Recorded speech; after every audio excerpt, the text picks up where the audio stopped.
BF दोलोखौ एकदम बुखुनानै एकेबारे ब्रह्मपुत्रआव बा नैबे संकस दैयाव गारहरथारनांगौ। बे बाराव इउपिपिएलआ मुस्लिमफोरनि न'खर न'खर हाबनानै सल' बिटिसि फालथाय सासा सासिर बारिजाय स्ल'गानजों गोबां आवगायदों, गोबां न'खर न'खर हाबनानै भट बिदों। नैबे समावहाय राकेश ब्रह्म लाइमोन गांखंनि आफादगिरि बिथाङा माबायदि बाथ्रा फोरमायदों, नैबे भिडिअखौ नोंथांमोननि गेजेराव लानानै फैदों। जोबजासे नाय, अब्लानो नोंथांमोना रोखा रोखा बुजिलांगोन मानिफ्राय मा बिथिङै दिनैनि बे बिधान सभा इलेक्सनाव बेसेबां साखाफारा, अब्लानो नोंथांमोना बुजि मोनगोन। फै अब्ला जों भिडिअखौ प्ले खालामनि। जोङो जोंनि लाइमोन गांखं, सेन्ट्रेल लाइमोन गांखं आरो माइनरिटि सेलनि जि गांखं सेन्ट्रेलनि मोननैजों लोगो लानानै जोङो गसाइगावनिफ्राय माजबातसिम मोनसे माने हाबाफारि लादों, चलो बिटिसि फालथाय सासा सासिर बारिजाय। मानोना थांनाय बाराव हाग्रामा महिलारिया मुसलमान समाजनि 80% माने आउट अफ 5,50,000 माने भट, बिनिनो 4,00,000 माने 25,000 भट हारसिङैनो 80% भट लानानै बांगाल माने मुसलमानफोरनि बिथाङा माने बिसोरखौ थगायदों। दा हानि पाट्टा होगोन होनना बुंदोंमोन, हानि पाट्टा मोनसेबो होआखै, एटाও মানে মাটি পাট্টা দিয়া নাই। আৰু কৈছিলে কি আমি মুছলমানসকলক নিৰাপত্তা দিম, আদিবাসী ভাইসকলক নিৰাপত্তা দিম বুলি কৈছিল, মুঠেই দিয়া নাই।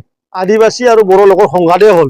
আৰু মানে मा जाबाय माबा मुसलमानफोरखौ मस्जिद बुख्रुबलायनायसिम आरो श्रीरामपुराव बिराद गाज्रि हाबाफारिसिम बिसिमहालागै मोनसे थासारिया थांनाय 6 दानाव माने असान्ति मोनसे परिबेसा जोंना माने बिटिसि ओनसोलाव सोलिगासिनो दं।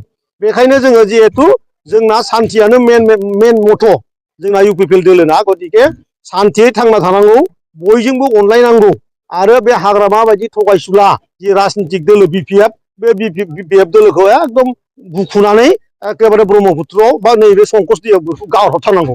बेखायनो गसाइगावआव आं दिनै फार्स्ट गिबि खेबनि थाखाय जोंनि मुसलमान भाइफोरनि न' आं हाबदों आरो बिराद सहाय मोनदों। बिथांमोना आंखौ फैगोन होननानै लोब लोब गामिनि मानसिफोर नेनानै दङ। रमजान मास बिथांमोनखौ दिनैनि दिनाव फैनायखौ आरो बिथांमोना आरो बिराद आंखौबो साबायखर बावदों।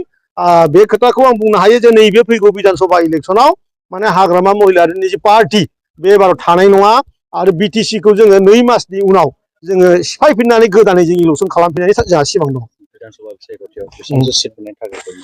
जों दिनैहालागै दानि जि जोंनि सिन्ताधारा जों होनबायानो जोंहा मुसलमाननि भटखौ जों बिराद आसा खालामदों, बहुद आसा खालामदों। आरो मुसलमानफ्रा जोंनो भट होगोनखौबो जों दा आन्दाज मोनदों। मानोना बिसोरखौ बिराद थगायबाय दाख्लै।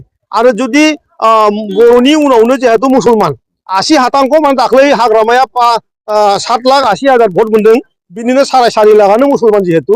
आरो बे 4.5 लाख नङा, जोंनो जुदि 2 लाखबो मुसलमाना भट होयो, 2 लाख खालि आदिबासि आरो मुसलमान लोगो जानानै अननानै जोंनो 2 लाख होबानो हाग्रामाया मोनसेबो सिट देरहाया।